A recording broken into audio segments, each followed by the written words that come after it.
I'm Big Al with Country Music News International Magazine and Radio, and we're going to talk with Chase Mitchell.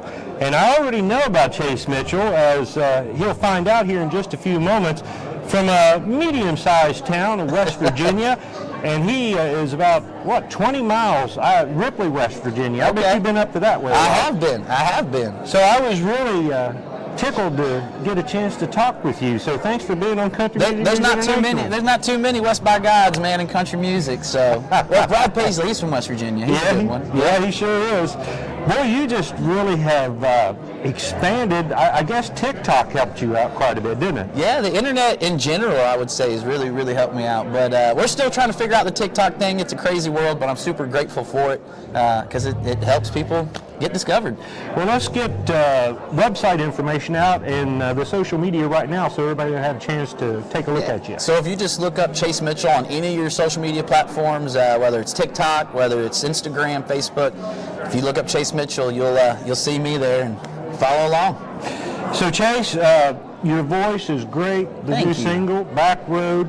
But let's go back just a little bit. About 9 years old, I believe? Yes, sir. Tell us a little bit about being 9 years old and getting into country music and working like a regular guy. It was eye-opening. I'm 9 years old when I signed my first record contract, and I was put in a boy band. We did a lot of stuff like Nickelodeon and Radio Disney, so it was really cool. I got introduced to what it meant to be in the business side of music at a really young age, because it's wild to think about. I have a daughter that's 9 years old now, and I just couldn't imagine my life then and her.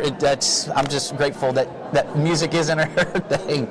She's a wonderful artist, which if you see my logo on my hat, she helped come up with my logo, and yeah, she's amazing. She's a really, really talented artist. But yeah, music's where it started for me really, really, really young. I was blessed to open for some artists like Taylor Swift and Keith Urban, Rascal Flatts, when they were kind of not necessarily new. They were still very, very large, but yeah, it got my feet wet, and I'm really thankful for it. Was you nervous when you opened up for your first big show? Oh yeah. I mean, it turned from nerves to like, oh man, I need this. Like, you go from like thinking it's going to be this wild, just awful experience, not knowing how people, and then you get a little bit of that crowd energy and love, and you're hooked, man.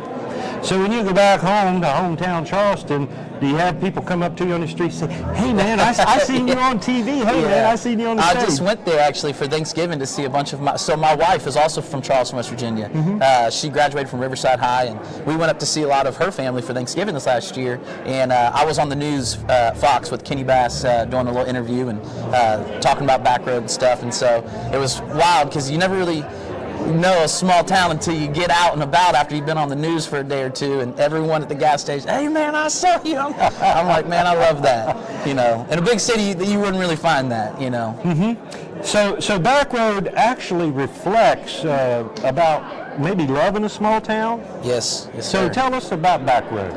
So it's pretty much like a love letter to falling in love and losing love. That's kind of the key part. Falling in love, losing love, wishing that you could have that love back. All in that spot on a back road, essentially. I feel like there's nothing wrong with falling in love and getting engaged on the Eiffel Tower or some New York City penthouse, but I think for country music fans, it's a bit more honest, and it's normally a blanket by a river, sipping some homemade blackberry wine or something. At least it was for me, and me and my producer wanted to write a song about just that, something that's more honest. I feel like everyone tries to go so fancy these days with it that they really forget, what it's all about. And so we wanted to capture that in a song, and Back Road was born. I think you did capture it, and it's nice to see songs that kind of give the people an idea about who you are and where you're from, and they get to see videos and things of that nature. I think it's important. That's how you teach people, and I think you're doing a great job of doing that. Thank you. Tell everybody your website, social media, if you would. So chasemitchell.com. You can look up Chase Mitchell on Spotify. You can even look up chasemusic.com or at my socials at Chase Music. But music is spelled with a K, M-U-S-I-K. Do you like to fish? I fly fish. Man, I love it.